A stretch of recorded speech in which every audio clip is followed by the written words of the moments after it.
I'm doing good. How are you? Wonderful.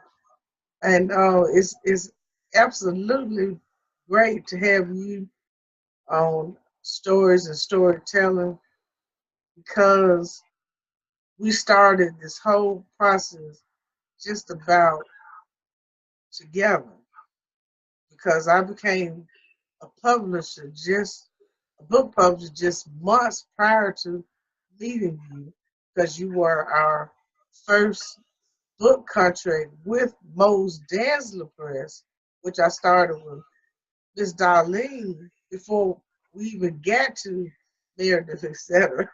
Yeah. And isn't that amazing that we made this connection from a flyer that you know that your coworker saw at a hair supply place in West Jackson? Is that correct? Yes, that's correct. Wow. So that just shows you that you can promote yourself in sometimes the simplest ways. Yes, so we can go back to Pretty Brown Eyes. That was the manuscript that you walked through the door. That was the original name. So, what inspired you to write this manuscript that you titled Pretty Brown Eyes? Well, there were a lot of reasons that I decided to write it. One was for my daughter, just in case it reached her before I did, because the written word travels fast. So that was one reason, and another reason was because I couldn't get that life out of my head. Like it was like I was still living that life. So I was like, oh my goodness, it's like it could have been anybody's life. It was just extraordinary to see, how you're here and you can just go here, here, here, and here within a short time span. So I decided to put all of my thoughts on paper to get it out of my head and put it on paper. And when I did, I realized, hmm, had that not been my life and I read it, and on the other side of it, I would have found it very inspirational, due to the content. Right. And when you first gave me the manuscript, Pretty Brown Eyes, also gave me a picture of your two oldest children, Irina and EB, laying down on the ground with their heads uh, near each other, backwards. And that picture has been in my office, uh, on my door ever since. And I know it's been at least 5 years. It's been closer to 8. When I saw her, and she looks like she's as tall as you now. Picture that I have is a little boy, EB maybe 7 or 6, and she was maybe 7 or 8. Is that about the age? I think they were a little younger than that. I think EB was maybe 4 or 5 and Irina was 6 or 7 in that picture. Yeah. Yeah, yeah, because I could tell he was pretty young, and so when you just said that you couldn't get that out of your head, um, I know as a mother that that's something that you could never get out of your head. Um, the life of two of your um, children. But when you finish your manuscript, of course, we named it uh, Starkishia Estrella. Now tell us what Estrella means and what it was like for you to actually see your book in print. Estrella is Spanish for star. And um, in reading the book, you'll see that that's what Eddie called me, Estrella, instead of by my name. He called me Estrella. To actually see my book in print, it was an amazing feeling. I don't even think I can describe it. Just to see your life, your story in between the pages of this book, it was amazing. That's all I can say. It was surreal. And I looked minutes ago, and I think it said 265 pages. It was a pretty big book. Yes, and let's see, 12 chapters. Yes. And actually, I looked at the endorsements on the back and reread them. And even after reading them myself and having worked with you to bring this story to life, I wanted to read it again from just reading the endorsements on the back because it's just it's a good book. That's why you will receive the best literature at 2014. It's messenger video. Really a good book. And I'm just gonna read one of them. Okay. Starkishia Estrella is her name, and while Estrella means star in Spanish, light Starkishia views from her life story feels more like a lighthouse built on crushed rock, hardened by the cement of survival. That's one sentence from Maria Varela. And Alice Tisdale, one of her sentences is consider navigating life down a spiraling birth canal, spit out into utter darkness, onto the edge of a mammoth cliff alone. And those are just very powerful sentences. And the next question I want to ask you is tell us who you are as a person. Well, I'm an author. I'm a mother, a student, a wife. Um, I'm just a little girl, well, a young woman that was a little girl from Georgia that you know, life had its way with, and somehow I was able to survive and overcome it. And now I'm waiting on a long awaited reunion. So it's not over yet, but I think I've been through the roughest part of it. And you studying to be, what are you studying to be? Oh, a nurse. Yeah. And that's something that you very good at being a caregiver. I know personally because you were a caregiver here for my father and my husband, and very, very good at it. Thank Uh, you. as an author, tell us the low and the high in terms of being an author. Well, I'll start with the positive. So, the highs of being an author is being able to share your story and interact with readers and to have them feel you as they're reading your work. Like a lot of my readers come back to me after they've read Starkishia or even Mary's Story and Song, and a lot of the comments are, it was so detailed that I felt like I was there. And that's one of my favorite parts about being an author. That's one of my favorite parts, is letting them live that, like that experience like you lived it, where they feel that emotion. One of the lows is not, I guess, not being able to having your I guess, selling capacity cap, not being able to go everywhere. Because we've had a fight here in the state, just to get our books in certain uh, libraries, certain museums and places like that. So I think that would be my only low with being an author. Is just not being able to take your book everywhere that you feel it should be or everywhere you want it to go. Having somebody tell you no, and like that. So Right.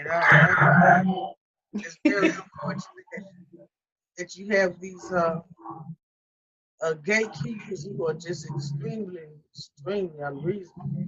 yes. Data recipient. um, let's see.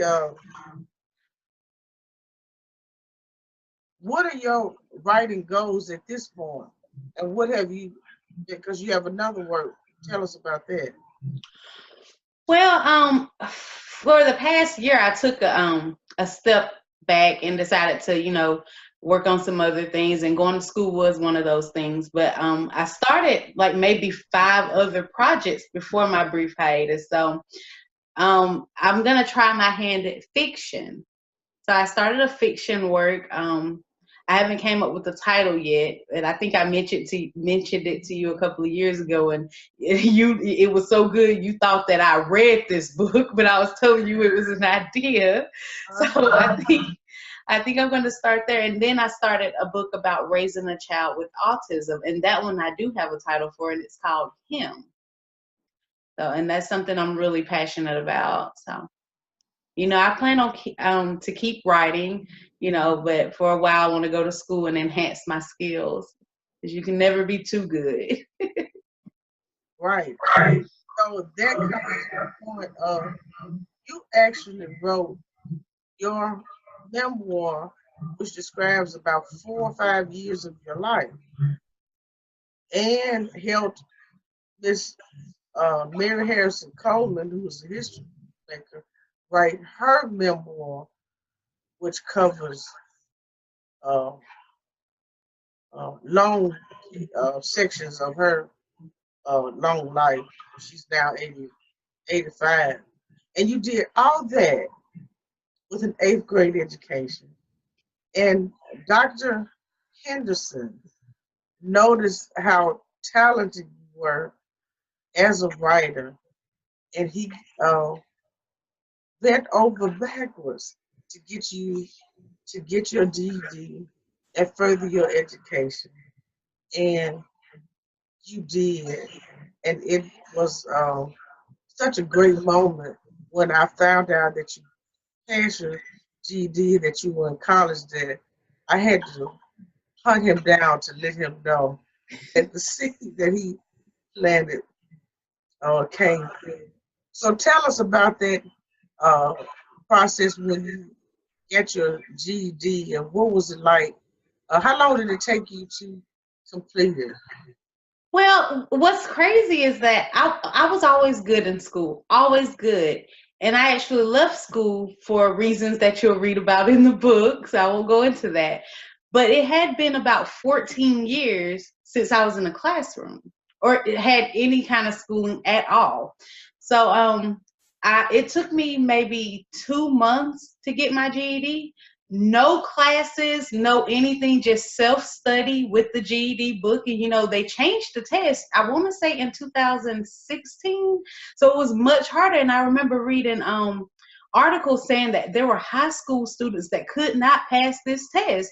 So that made me a little nervous, but I went in there and I passed it on the first try each time, well, for each section.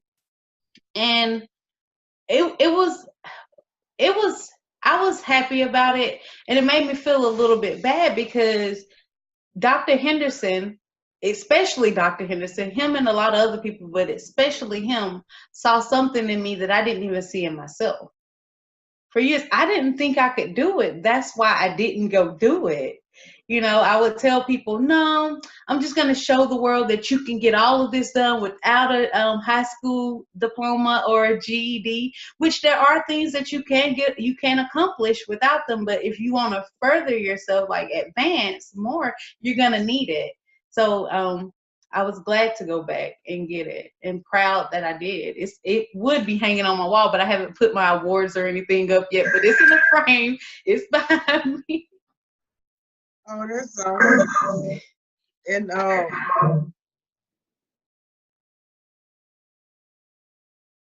now, when you look back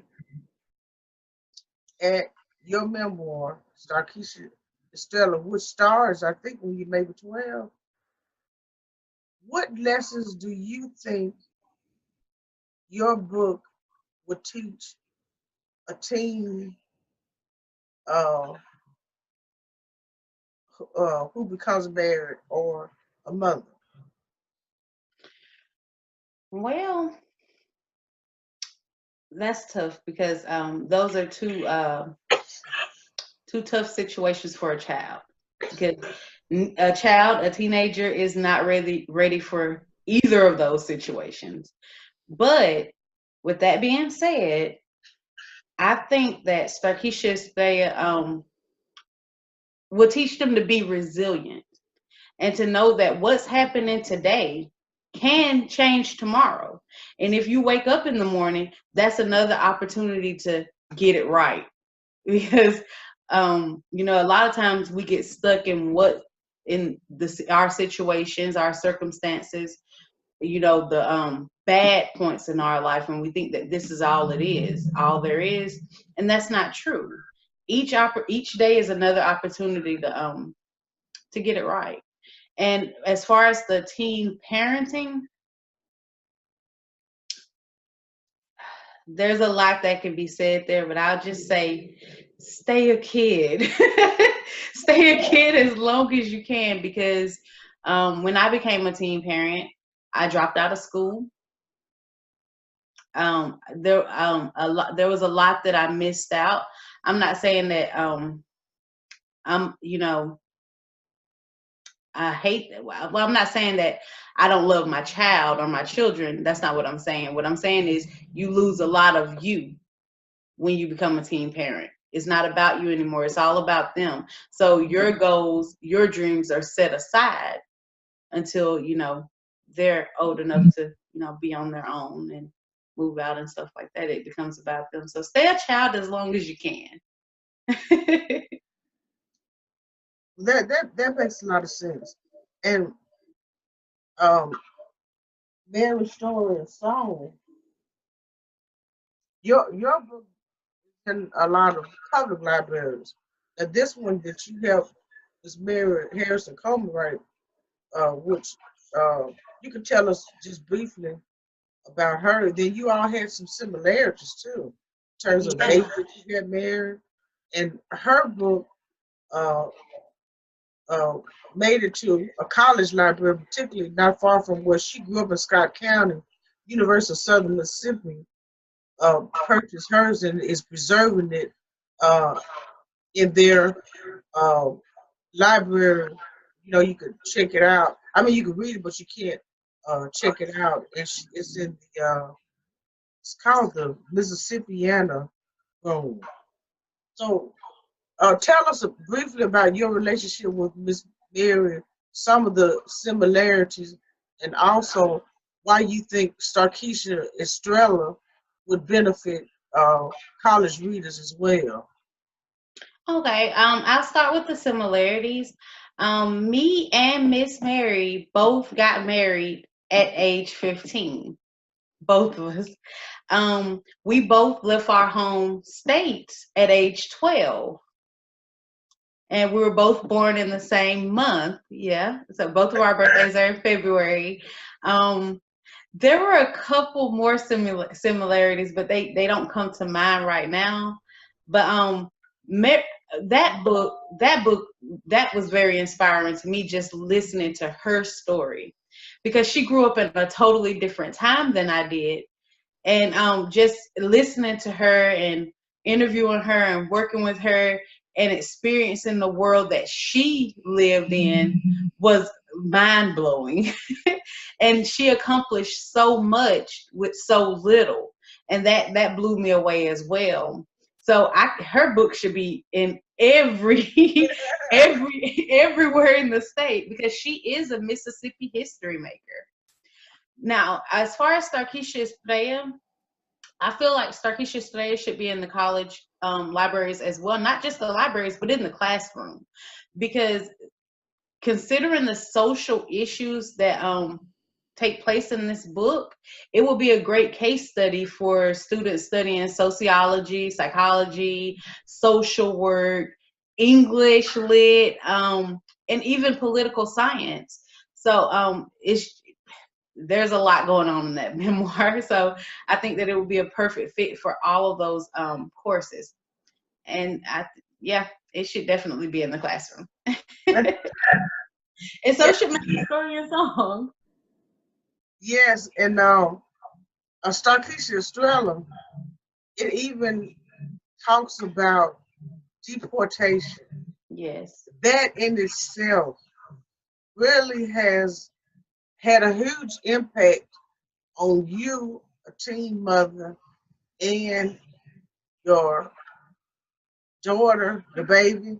And then, of course, you were pregnant when you went to Mexico and you came back to America to have your second child, and they speak Spanish. Mm-hmm. Mhm. And so when you look at your memoir, it really is a testament to a real story of interracial marriage, an American black woman, teenage girl, and a Hispanic immigrant. Mm-hmm. Um, do you have any other comments? Um, Speaking of the deportation and immigration issues, that was always a concern of mine because my children were born in America. They're both citizens. So they grew up in Mexico, and with what's going on now, I'm wondering like how and what needs to be done to get them across the border.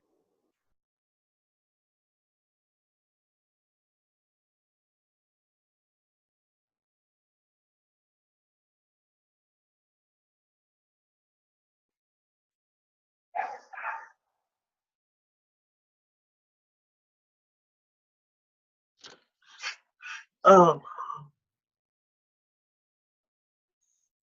do you have any final thoughts? Um, I'll close with Starkishia today is a good memoir. It's a great memoir for teens and for young women, especially because especially if they're in situations similar to mine, it's very inspirational for them, and I think that it'll open their eyes to a lot of things and let them see that this isn't it. That like I said, life can change with with the following day, and that's really it. That's really it. And how can people buy it? Oh, both titles are available on Amazon, Barnes and Nobles, and on the blog www.meredithetc.com. And the prices of they're both also in print Hmm. and ebook, right? Yes, they're both in ebook form. Uh huh. And what's the print price of each one? I think the print price for Starkishia today is $10.50 now, and for Mary's Story and Song, is it? I think it's $12.99. $9.98. $9.98. Okay. Uh huh. And the ebook is oh, I think it's a 99 cent or 1.99 um download. Oh, okay. Because I haven't checked. I haven't checked the ebook prices. Okay, okay. Well, congratulations. you Thank you. moving right along and uh, elevating yourself. And I was really impressed with your point that no matter where you are in life, when you wake up the next day, there's an opportunity to do something different. I thought that was a excellent point because sometimes people have a bad day or a bad week or a bad month, and we can think that there's no way out, but there is a way out, and I think that that's a great way to look at it because Yeah. a new day is can be a new beginning. Yes. Every new day is a new beginning. And well, Starkishia, Estrella, Mary story, a song written by a young woman who learned the art of writing because she read all the time. Yeah. You see, my library, I have almost 400 books now. And Miss Rawlins, she's a bestseller. You know, she did what's the name of those? They're R.L. Rawlins. She did those series, their books. I mean, movies. Was it Twilight? No, it's some kids movies. I think I know. Rawlins, but she's a best-selling author, and I went on her website yesterday because I was reading the blog, and that was her advice to people. You know, I always give that advice because I'm a reader too. She said that if you want to write seriously, you should read a lot because um, that's the best way to analyze story and storytelling is by reading because it really is an art and a craft to be a storyteller, to be able to tell a book like your uh, reviewer said. Well, they felt that they were there with you when different things happened and the different chapters and the different periods of your life, and that's remarkable to be able to tell a story like that. Um, who are your favorite authors, and what kind of books do you uh, like to read? Well, my favorite authors are Richard Wright is hands down. He's like my favorite. Toni Morrison, Toni Morrison, and Alice Walker. Alice Walker. Oh, I love her books. I love her books. I'll read them over and over again. Um, those are like my three. And then Meredith McGee. I have a couple of them. Oh Meredith McGee is one of my favorite authors. my I've read a couple of her titles. God. Wow. Um, but I'm really into nonfiction. That's my thing. I like to know that what I'm reading is true and that it actually happened. Wow, that's amazing because you witnessed some of my greats too. You know, Toni Morrison, Richard Wright, Alice Walker, and when I was in my 20s, all I read was fiction and novels, and but the Alice Walker and some of them introduced me to nonfiction, and that's I'm like you, I like um, nonfiction um, now, and I'm working on I guess will be my third children's book. Rashida visits the Old Capitol Museum, and you are one of the. There were 8 women who wrote the My First book series, and all of those proceeds are donated to the community library, Mississippi, and I think that that's a testament uh, to the power of people collaborating Yes, because that book, which was written for those 6 books, which was written for to prepare kids for kindergarten is being used by a second grade uh, teacher, and I think that that's uh, uh, very important, that collaboration, and I look forward to your fiction book, because that's my goal too, is to write fiction as well. And William Tress, he's interested in writing fiction. That's interesting because all of us so far have written nonfiction, and so we want to switch up Yeah. and get out And there. I'm gonna go back to Nashida. Both of those titles. There are three of them now. I'm working on the third one. I know you say those are children's books, and I'm fine with that. But Nashida taught me so much. So I think that Nashida is a book for everybody because she has something that everybody can learn. I read her your first two Nashida books, and I'm definitely ready for the third.